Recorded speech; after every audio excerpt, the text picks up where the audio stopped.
Hey there, Dan. How are you? Hey, man, buddy. Glad to be here with you right now for another great Let's Talk edition of Beyond the Present podcast. And life is wonderful. Awesome. I'm glad to hear it. I hope you've been holding up well, doing well. I hear that your activities are, ramping up. You're doing the online activities more and more these days. How are Of things going? course, of course.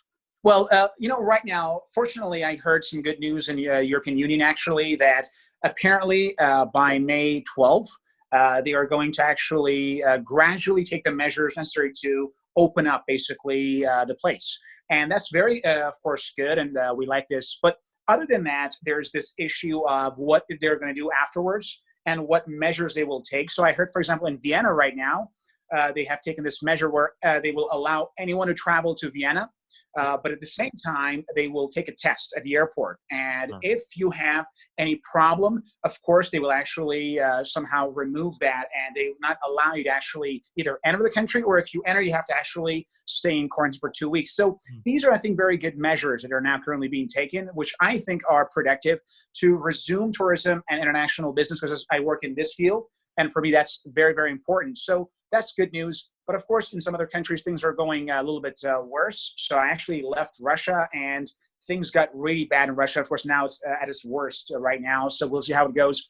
New York is still recovering. Things are very tough in New York right now, the worst place hit basically by the virus. But globally, I think things were a little bit better than we thought. So hopefully, the world can, somehow get used to the virus and the pandemic, and hopefully they will return to normal. Not, of course, the normal that we've always wanted, but something similar to that, which will then allow us to resume business activities. But for now, as you already mentioned, I actually realized that going online and doing a lot of meetings online can actually save a lot of time. So I'm pretty sure that long after this quarantine is over, I will maintain a lot of my activities online. Not only this is, I think, a great chance for all of us to do that, because it'll reduce the carbon footprint, basically, that we have on the planet, which will then hopefully help with the global warming issue. But at the same time, it saves a lot of time. And now it's actually culturally acceptable, because in the past, of course, if I wanted to go to a business meeting, especially it was like a top level meeting, it was much better to actually be in person and all dressed up and all that stuff.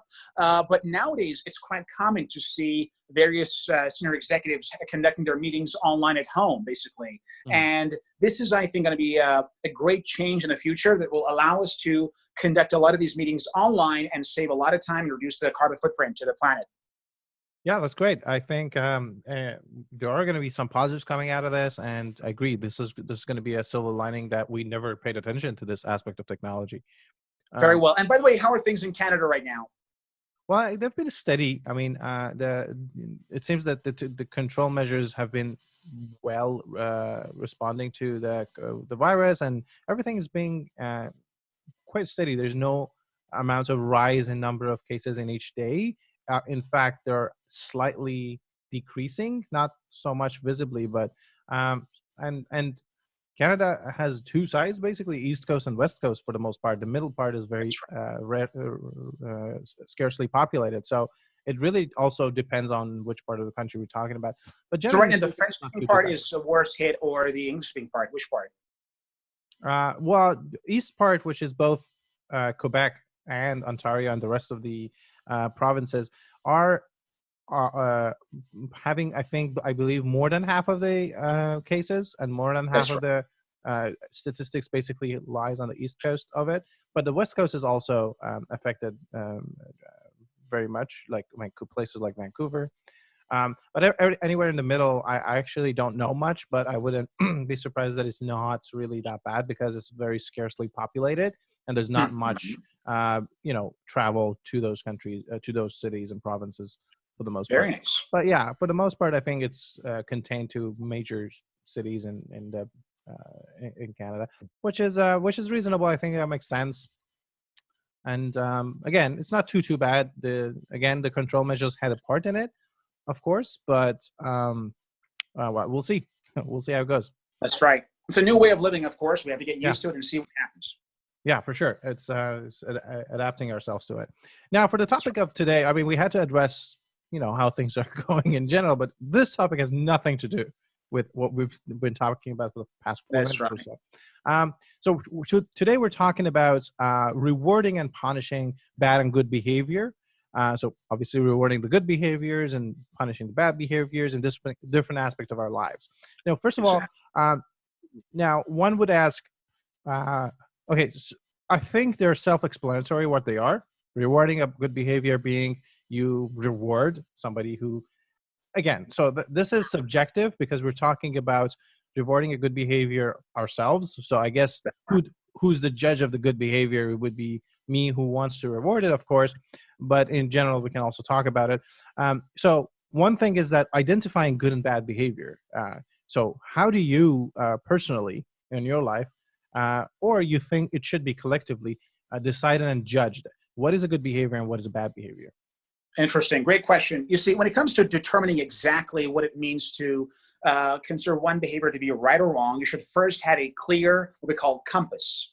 And every one of us, of course, we live by different value systems. You know, in NLP, we say the map is not the territory. So we all have different maps of reality. And it's not the reality as it is, but the map of reality. And because of this, we create a certain story and narrative that we call our lives. And in that narrative, there are certain things that we like more of and certain things we like less of. And this, of course, creates the dynamics of the right or wrong.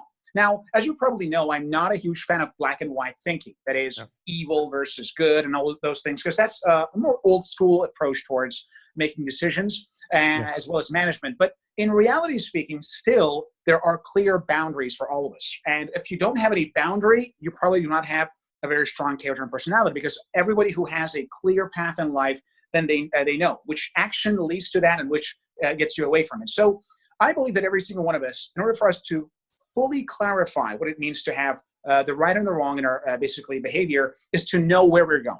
So you have to have a clear set of goals, which we call, the what to do, and also a series of values, which we call why, basically, and for the purpose. So once you have certain goals, as well as certain values, then of course you can know whether or not this behavior that is done by yourself, because again, when we're talking like punishing bad behavior, it isn't just about other people. Sometimes we have to punish our own bad behavior by changing basically our action and of course facing with the consequences of our decisions. So basically, once you know exactly what you want, that is what your goals are, and once you know what your values are, what are the important things in life that you will not compromise, then it becomes a lot easier to know what is right or wrong. Because in that case, you know that anything that will lead to me obtaining my goals while basically maintaining my values, that is basically a good thing. And whatever prevents that from happening, whatever prevents me from basically obtaining my goal or maintaining my values, of course, will be bad.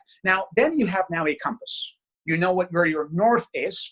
Stephen Covey, in his book, The 7 Habits of Highly Effective People, talks about this, know your North Star. Once you know your North Star, then whatever takes you to south, east, or west will become obviously wrong. Now, the degree to which that this will move. So if something is taken towards northeast, will be a lot less severe than something that brings you to south, right? So because of this, you need to change your approach in each of these situations. So the way you respond to something that perhaps, let's say, mitigates the likelihood of achieving your goals is one thing, but something that actually stands against all your core values, that's perhaps something you have to face with a lot more assertively. So ultimately, by knowing these two things, you know exactly what is right or what is wrong, and then it becomes a lot easier to make a decision whether to do basically this or that, or whether to punish the behavior or to reward it. Yeah, that's great. I completely relate to that. So now let's stick with the personal aspect of it. How do you punish and reward yourself and your own behaviors and decisions? So do you have a measure? Can you give us some examples of how you personally punish or reward your own behaviors? Well, you see, ultimately speaking, I believe that we are living in life trying to obtain as much happiness as possible. And I think the number one punishment for ourselves is that sense of loss of self-esteem, self-confidence, and self-respect. For example, let's say you're trying to lose weight, and then you somehow cannot resist it, and you just go ahead and you start having a lot of, let's say, chocolate cakes or something, right? Yeah. Now, the punishment is right there by how you feel afterwards. I mean, when was the last time, for example, you told yourself, I'm going to do something, then you somehow got a little bit lazy, didn't do it, and you felt good afterwards? It's very rare. So I think when it comes to personal punishment, usually it's the consequence of your decision that actually make you feel worse. However, also, those who want to take a more proactive approach, they literally make the punishment by doing certain things. For example, I will do, for example, extra push-ups because of this, or I will perhaps go to work by, I don't know, for example, the subway instead of driving my car. Or as sometimes some, therapists use, actually they carry a basically elastic band on their wrists, and like whenever like boom, they actually hit them something like this as a means of conditioning yourself. Why is this? Because if you don't condition yourself to feel bad when you make a wrong decision, then you will have a tendency to repeat that behavior. So the reason that I believe in self-punishment is because it allows you and it trains your brain to link pain towards that behavior. And by doing so, eventually your brain learns, okay, this is bad, and it'll avoid it, because your brain is designed to avoid what leads to pain and to do what leads to pleasure. That's like the basic wiring of our brain. So by punishing yourself, you're in a sense linking pain. So for example, by going on a diet that you don't like, for example, I don't like, let's say, vegetarian food, so I'm going to go on a vegetarian diet for 3 days because I did something wrong, for example, right? Now, this process will then train my brain, you see, if you do this, there'll be pain. Now, not everybody, of course, has necessarily the desire to punish themselves. So what they do often is to feel depressed or negative.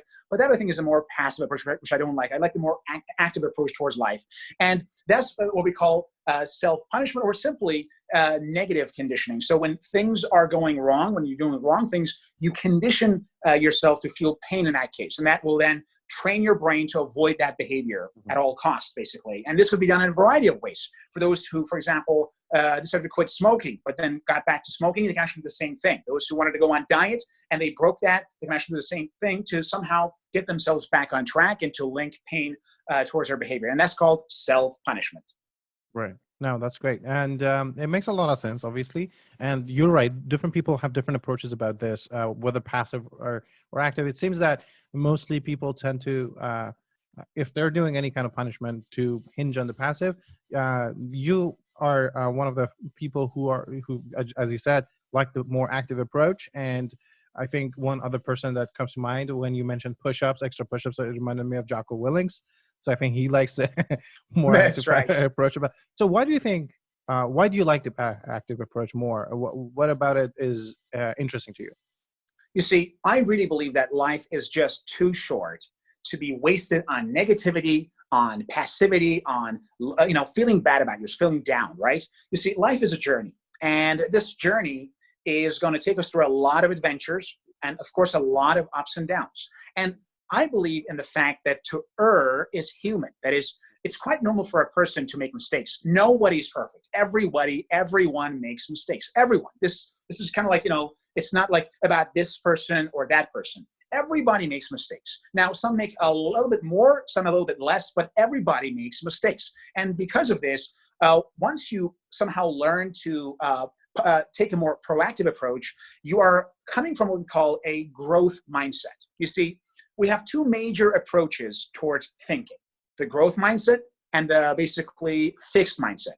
Now, this, of course, is discussed in depth, basically by a variety of research that is done in psychology. But in reality, people who have a growth mindset believe that they can become something more. That if I make a mistake, I am not the mistake. The mistake is what I did. So the behavior was wrong, and I can always change my behavior to do the right thing.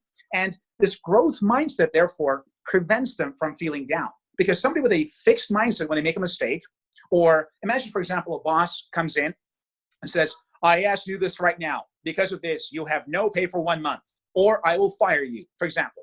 So a person with a fixed mindset will say, oh my gosh, I'm a terrible person. Why did I do that? I'm good for nothing. And they come from a point of view that if I made a basically a mistake, or if I failed, then I am a failure. And that's, of course, quite wrong. Because when you make a mistake or when you fail, you are not the mistake. You're not the failure. You're just the person who did that. So the behavior was wrong, basically, right?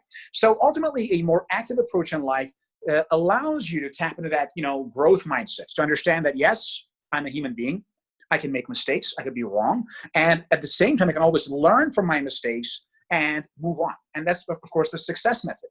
All successes around the world in every field are major failures. I have not seen a single successful person who was not a major failure for a long period of his or her time. You look at all top people in every field. They've been like failure, failure, failure, failure, loser, loser, failure, boom, major success. Wow, this guy was so lucky. No, that's not the case. So this is basically life, in that All successes are failures. That is, failures temporarily. So they fail, they make a mistake, they learn from it, they adjust, and they try again. They fail again, they try again, and they keep this up until, boom, after about a couple of years, they make it, and people call them, wow, this guy's so lucky. No, he's not lucky. No, she's not lucky. They learned from their mistakes without losing hope, and they kept trying again. They changed their approach a little bit and tried again. So once you have this active approach, then of course it becomes a lot easier to remove that negativity, because I really believe that happiness should be the major, target in life. Everything we do in life should make us happy. Now, don't confuse happiness with pleasure or comfort, because in a lot of the times, in order to be happier, you should actually avoid comfort or pleasure. There are times where you have to make a sacrifice to achieve your goals. There are times where you have to tolerate some pain, some ailments, some difficulties, and overcome them. So happiness, by the way, when I say happiness is a target, I'm not talking about like smoking pot and drinking all day long and having fun in front of TV. No, that's not happiness. That's called a loser lifestyle. What I'm talking about here is true, genuine happiness, that feeling that you feel good about yourself, about your life, and you feel like your life is going somewhere, you see. And that, of course, sometimes requires you to not to be comfortable, to not to have pleasure temporarily. We call this, somehow postponing the gratification, basically to a later date in order to achieve your goals. But of course, we're not like monks. So it, of course, involves certain degrees of, pleasure and comfort at some point, but it's not all about that. So once you make happiness the target, then of course you realize it's a journey. And in this journey can actually keep learning from your mistakes. And this allows you not to feel down by your mistakes. And that act of self-punishment is nothing more than self-education. You're saying, this is wrong, this makes me feel bad, let's not do it again. And of course, it's a lot, more efficient, I think. Yeah, no, that's great. And I think the first step is the admission of that mistake. That, okay, I made a mistake, not to find excuses about, oh, this was out of my hand, I couldn't do anything about it. Blah, blah, blah. So I guess the first step would be to actually accept your mistake, and then exactly what you said comes forth. Now, that is personal rewarding and punishments of your own behavior. Now, when it goes out to the world, it becomes a little bit more hairy. It has a lot of details about it because there's a third party with lots of misunderstandings and communication errors. It becomes a little bit more tricky, a lot more tricky. So let's talk about that. One of the things that comes to my mind is our personal relationships. Again, we're trying to find degrees of separation from this. So I'm sticking with self first, and then the first degree of separation from self. Now, the first degree of separation are close relationships, such as friends or partners, girlfriends, boyfriends, whatever. So when it comes to that, I think this is my thinking, my philosophy, and I believe you share this to a degree at least, and that is there's a short amount of time in our lives, and we want to dedicate that amount of time and energy to people who are truly close to us and truly care about us and are truly helping us towards our goals, not pushing us away from it. So and I believe, again, I heard you say this, so correct me if I'm wrong, but you do have the tendency to examine the relationships, correct them. If they're not changed and they're not useful and they're not helpful, they can be eliminated. That's exactly. So the relationships are never permanent. They have to be examined. The word never is, I think, very wrong here, because the world is always changing, and a relationship of any kind, whether it is with somebody that you love, with somebody that you sleep with somebody that you're working with, or just a random stranger, it's an organism that is evolving and growing. And just like all organisms, if it's not taken care of, it'll die, and it's quite normal, basically. So that's the case. In that case, you're absolutely right. Yeah. Okay. So this is my question. So do you have this the same self-correction mechanism for also your relationships? Are you trying to reward, and how do you judge the good and bad behavior? Very nice. Well, first of all, as you know me, just like my general philosophy in life is that the North basically star for all of us should be happiness, genuine happiness, because it's different from different people. When it comes to relationships, my North Star is actually win-win. I really believe in that, because I think win-win is the most sustainable, the most fulfilling, and the most rewarding experience you can have in all relationships. Why is this? Because some say that you should just be a nice person, just be a nice guy, be nice to everybody. I think that's just a wrong approach towards life, because being nice in many cases means that you are not nice to yourself. So you are a martyr. You're just sacrificing yourself, and letting people just, walk all over you. I think that's just on the extreme side of weakness. And then we have the selfish. It's all about me, me, me, baby. It's all me. Get the hell out of here. I don't care. That itself is wrong for two reasons. Number one, basically, when you act in a selfish manner, you are telling the whole world that I just want to get what I want. And others will say, well, I want to get what I want too, but I can't be with you. So this creates conflicts. And if you look at leaders throughout the world who are more on the egotistic side, you see that they have a lot of problems with everybody because they don't understand the basic fundamental of a relationship, which is win-win. One comes to mind. Any relationship, whether it is in business, whether it's in personal life, whether it's, with a romantic partner, it's two people or more coming together in a group of people. Could be made of two, could be made of an organization or a whole nation.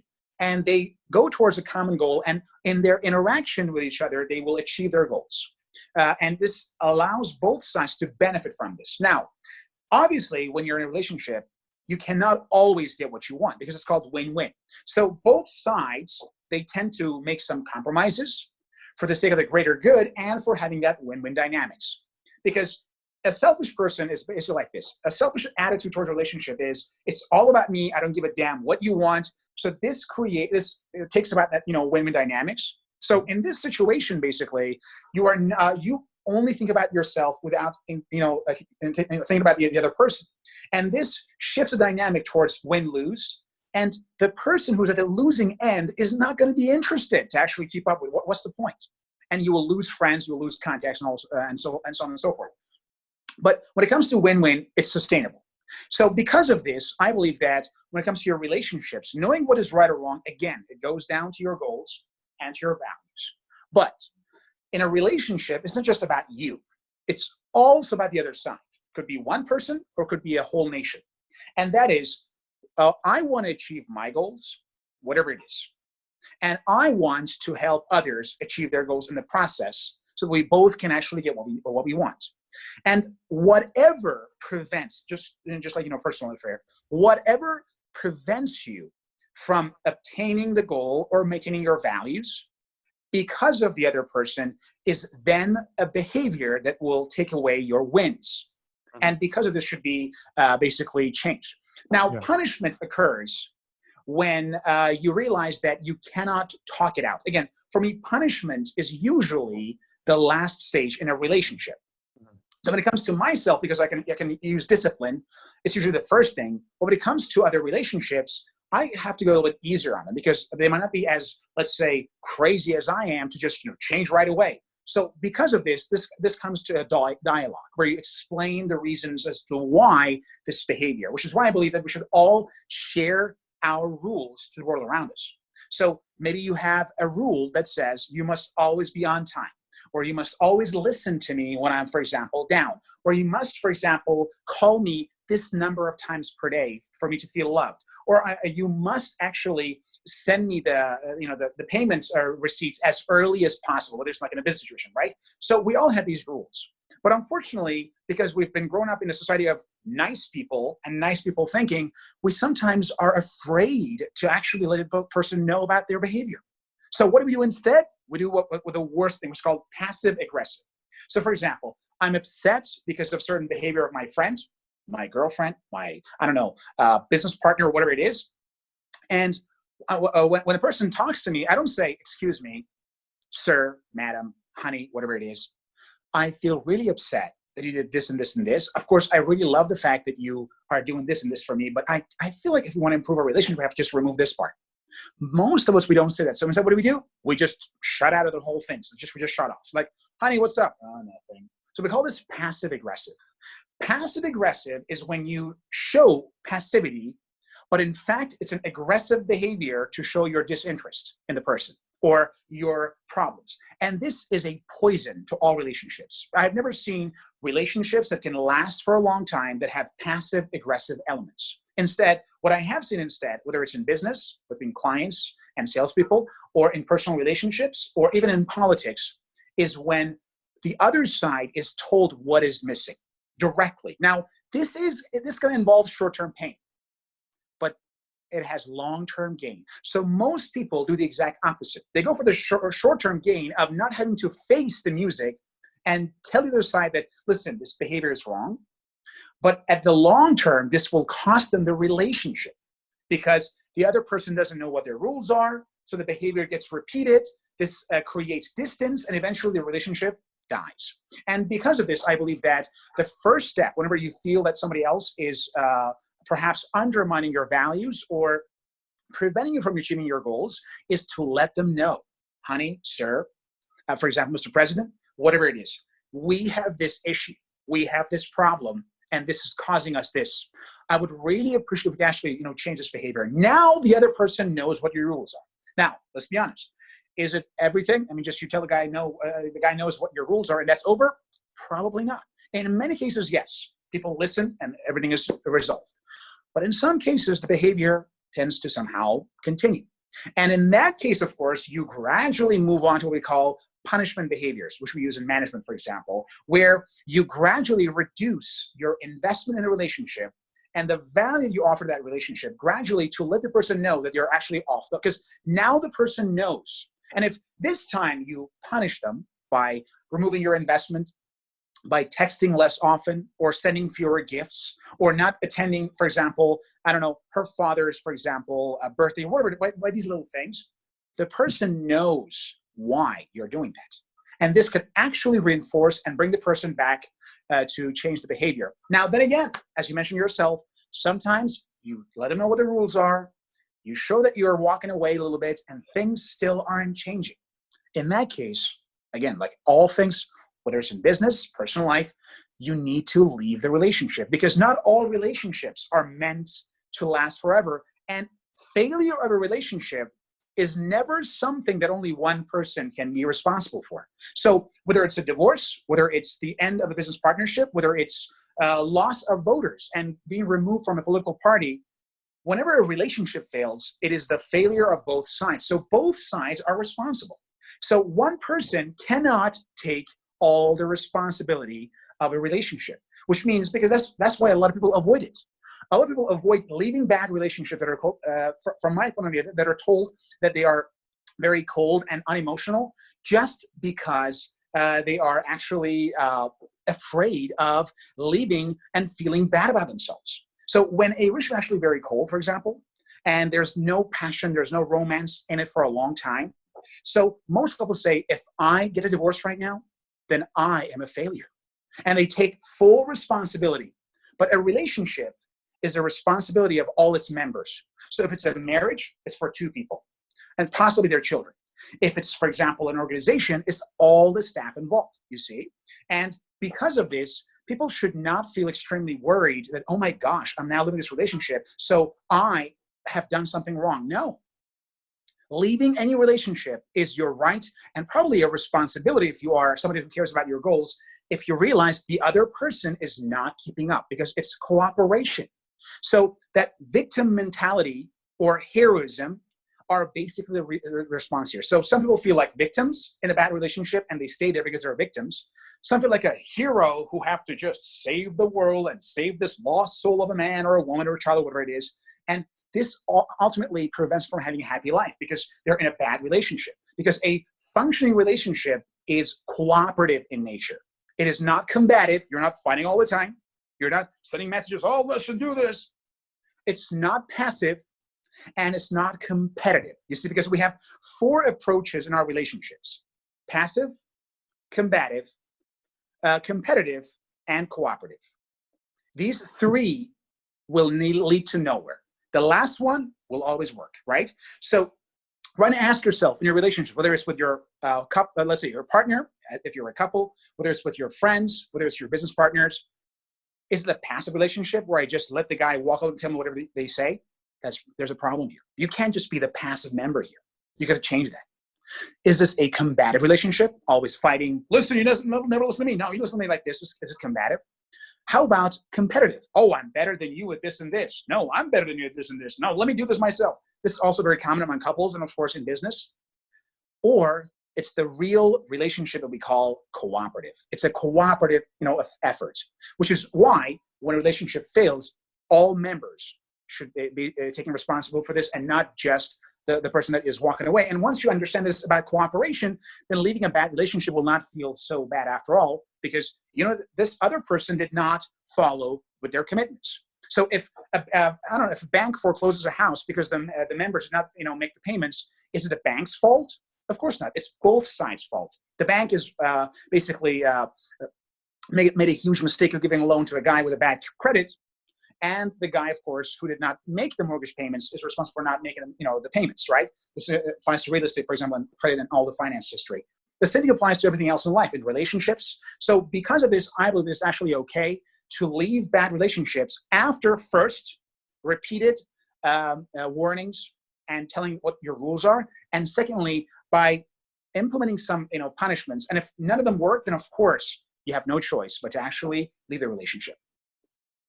Well, that's great. It makes a lot of sense, and it seems that it's quite similar, whether that relationship is to a close friend or partner or to a business partner.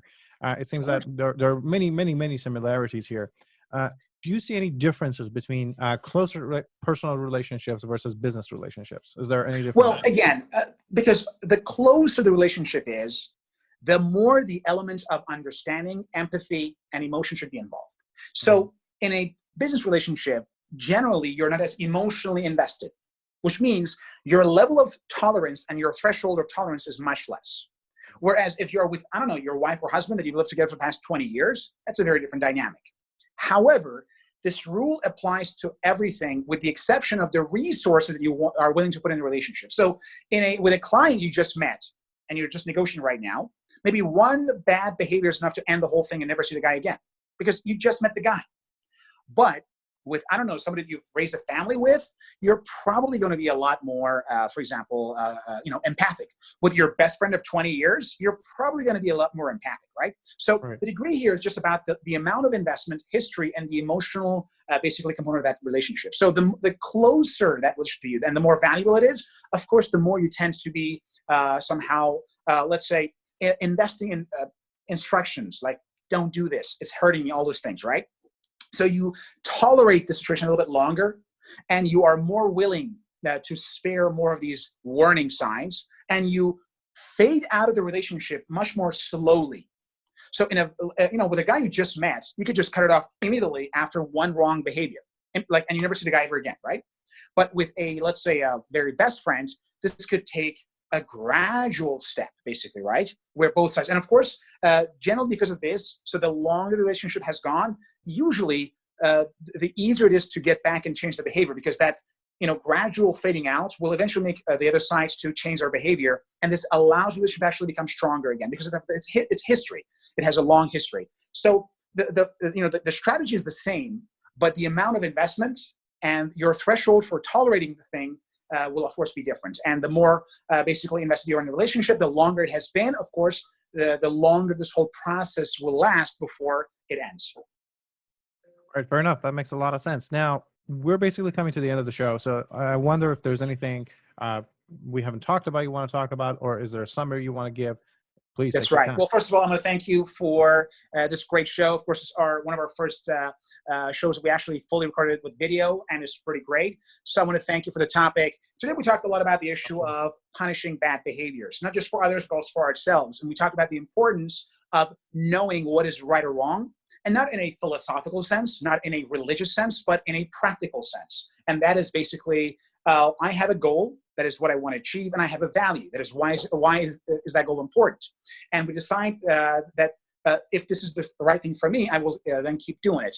And we said that our North Star in life should be to attain those goals while maintaining our values, and that oftentimes leads to certain conflicts. It's quite normal because people are going different directions. And when that happens, we use the methods of punishments, both for our own behaviors and that of others. And we also talked about how to deal with others when they're doing things that are against that. And of course, realize that the right approach here is to somehow give these guys some hints. Let them know what your rules are. If you don't like a certain behavior, tell it directly. Yes, you can simply ignore and not tell the person. It's a lot easier to say, like, listen, Dan, I really don't like it, for example, when you're like this, for example. Let's say one of my best friends said, listen, Dan, I very much prefer my best friend to tell me or let's say my business partner, or let's say my girlfriend or whatever, to tell me, this is what I don't like about this behavior. Because now we can talk about it. We can negotiate and explain.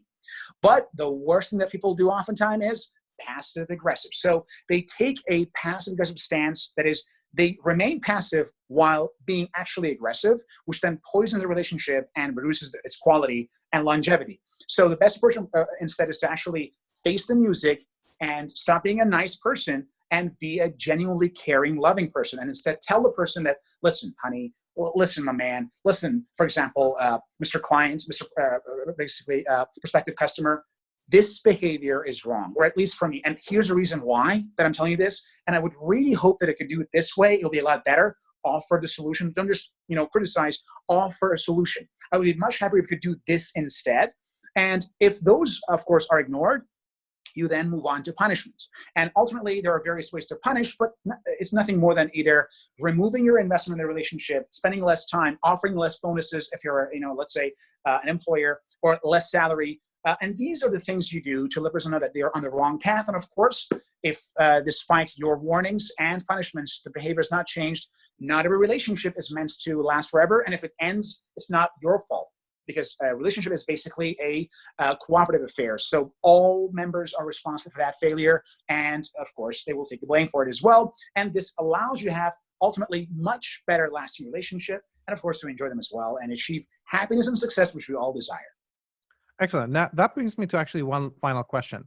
And Sure. that is, when we are the recipient of such warnings or criticisms, That's right. how would we and should we behave?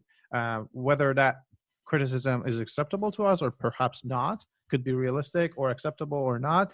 Can you maybe the other dissect that? person's attempted punishment actually goes against your value. Maybe, because you see, that's why I like a constructive dialogue. Maybe, for example, the person wants you to do something, and that doing that thing, I mean, they're punishing you for it, but doing that thing goes against your values. So in this case, you need to return the favor of extending the dialogue and letting them know why the behavior has to continue. Now you have a chance to what we call negotiate. Okay, that's like a normal behavior in business. We don't do this actually in our normal day-to-day lives. So the person says, you should do X. And then you say, I really appreciate what you're saying, and I know, but if I do X, then I can't do Y. And then we should find a way to do Z that allows us to do, to get a little bit, it's called the compromise. That's when you reach a compromise. So this guy gets a little bit less of what he wants, you get a little bit less of what you want, but the relationship actually continues, right? So not every person who tells you their rules is necessarily right, because maybe their rules goes against your rules. So in that case, as a recipient, it is also your responsibility to extend the dialogue and to tell them that, listen, I appreciate. Now, sometimes they tell you something that is actually okay, like, yeah, I think that makes a lot of sense. So you should some change your behavior. But sometimes they say things that are not basically according to your values, or they actually downright undermine them. So in that case, it is your responsibility, again, not to get, so what am I supposed to do in that case? To get passionate, like, oh, you don't love me, if there are couples, or, oh, you're always like this, or you're a dictator, or something like this, right? So instead of being passive aggressive, or simply ignoring, something like they just shut off. It's like, this is my rule, it should not be like this, like, yeah, whatever, and they just shut off, right? That's also passive aggressive. So instead, you want to be more active and say, honey, sir, my man, whatever it is, I know that this is your rule, and I know that you're upset, but at the same time, here's the reason why I do it. And if I really want to continue it, I can't do exactly what you want me. So we have to find a way. And you start talking. And this dialogue is exactly what we call a cooperative relationship. So it's not combative, fighting. It's not passive, like, oh, shit, okay, let's just put up with the boss's orders. And it's not competitive. Who do you think you are to tell me what I know, what I like? These are all wrong approaches. And so it becomes cooperative and a lot more win-win. Excellent. Thank you, Dan, for your time and efforts. My pleasure, buddy. And thank you all for listening, tuning in, talking to us, giving us suggestions, giving us feedbacks. That's all appreciated. Please keep them coming. And until a later episode, have a good evening.